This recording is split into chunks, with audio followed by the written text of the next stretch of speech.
And Thug Notes. Okay, it's Thug Notes.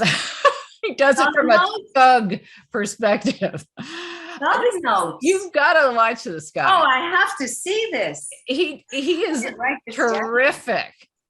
He he does all of the classics, and he'll like have it not promoted in a grammatically correct way. You know what I mean? He does it in his thug speak, is what he calls it. Thug speech. Thug speak. You know what I mean? Like as he goes, he's let me see how they describe it, because it's, to me, this guy's classic. It says it's an American educational web series. It summarizes and analyzes various literary works in a comedic manner. It first aired in 2013 on YouTube, and the host of the series is Sparky Sweets, PhD, portrayed by actor and comedian Greg Edwards.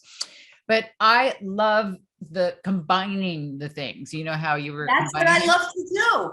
You would love this guy. Yes, I would love that. So smart. Disparate things that are not supposed to be together. Right. What I'm all about. I love doing that. It's challenging. It's interesting for the audience, and it takes from things we don't traditionally take from. And I'm just all about getting people so moved to want to learn these things and understand these concepts by bringing them in a way that's deliverable in a package that is palatable. Right. Does all that make sense? Yeah, it does. I think just the finding a way to combine different things, it probably takes some practice to see what will click with people. I think I probably got to do a lot of A/B testing on some of your messages. You know what I mean? Well, but look at marketing specialists can have a whole team of them working interactively for years until they find the right logo, until they find the right message, until they find the right fit for their audience. And they first have to know who their audience is. We pretty much know who the TikTok audience is, and pretty much know who the LinkedIn audience is. And those two aren't even nearing. Yeah, but this is a pretty clear audience on the Thug Notes, because it's people who have to somehow learn some of this literary stuff, but find that it's so boring the normal way. So, I mean, I think it's a pretty clear audience there. So I think defining who would like the TikTok format, yet learn the whatever. Well, but everybody, this is my point. Today, everybody wants a TikTok format, because this is what we have become used to. Learning it on TikTok is going to bring certain people. Learning it, taking the TikTok video to LinkedIn is going to bring different people. How do you record the TikTok version and not bore people on TikTok with business, and not turn people off on LinkedIn that don't want the TikTok stuff? You know what I'm saying? So the way I have been doing it is to record a story about one of the celebs in the news, and it's quoted in the tabloids, so I'm really up on this stuff. Mm-hmm. Like, get a life, Gilda. But I know your mother always finds me in the National Enquirer and says, I circle it. Whenever you're in there, I circle it for her.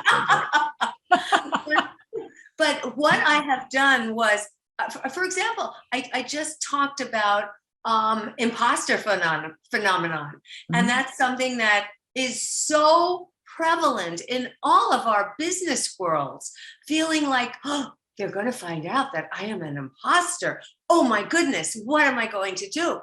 That kind of thing is so prevalent. And yet I brought it to the TikTok audience on the basis of J-Lo saying that she has recorded 40 million albums or 40 albums or something, best-selling albums. I don't remember what the number was, but she's recorded all these albums and she's done so well for herself. And she always says to herself, I don't know what I'm doing. I can't do this. I don't know if I can do this. And wondering, second guessing herself. This is not unusual for all the research that I have done, from doctors to lawyers to judges to professors to surgeons. People always feel at one point or another, sometimes in the weakest moments, that, oh boy, are they going to find out that I don't know what I'm talking about, or I can't do this, I'm not going to do this well, etc., etc. So this is so prevalent. So then all of a sudden, I hear from one of my friends in New York after I posted this TikTok / LinkedIn version of the whole thing. And I think the business part was more in terms of what I wrote for the LinkedIn community. So I recorded what I recorded for the TikTok community about the celebrity. And then I moved to LinkedIn and I gave the written, in a few words, the written application of that. So my friend, just that day after I had posted it, said she's coming to Arizona and she's doing a feature film on a young woman who didn't think that she could maintain her goal. And she wanted to, and yet she started to second guess herself and think that she was not able to do this. And it was the imposter syndrome. So that's what she was going to do. But in her rendition, because this is a Christian film, she is going to talk about how this little girl finds God and she realizes blah, blah, blah, blah. So here it is, taking one topic, the imposter syndrome, and how it affects celebrities, business people, and now children of God, and see how we can really get involved in that. I think that there's so many applications for crossing over what we learn from one area to another area. That what I liked about what you were just saying was the fact that you showed the application on LinkedIn, right, in written form. And I'm trying to think, what if people don't read that? But I think if people read that, you're getting so much more value. I'm trying to figure out how you could add that to the video at all. You know what I mean?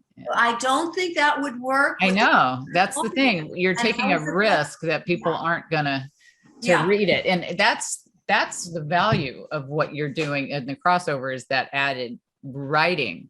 How much do you read what people add to their LinkedIn posts when they forward things or post things? I read quite a bit. Do you? See, I don't. Maybe that's why. Most people scan, but I have a very active LinkedIn audience.